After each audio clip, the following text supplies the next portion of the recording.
خطبہ نمبر 81۔ آپ علیہ السلام کا ارشاد گرامی زہد کے بارے میں۔ بسم اللہ الرحمن الرحیم۔ أيها الناس، الزهادة قصر الأمل، والشكر عند النعم، والورع عند المحارم، فإن عزب ذلك عنكم فلا يغلب الحرام صبركم۔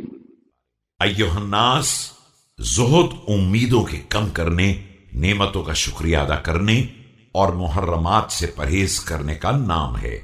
اب اگر یہ کام تمہارے لیے مشکل ہو جائے تو کم از کم اتنا کرنا کہ حرام تمہاری قوت برداشت پر غالب نہ آنے پائے۔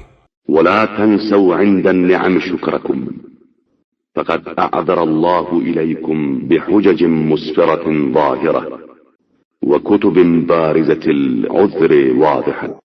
اور نعمتوں کے موقع پر شکریہ کو فراموش نہ کر دینا کہ پروردگار نے نہایت درجہ واضح اور روشن دلیلوں اور حجت تمام کرنے والی کتابوں کے ذریعے تمہارے ہر عذر کا خاتمہ کر دیا ہے۔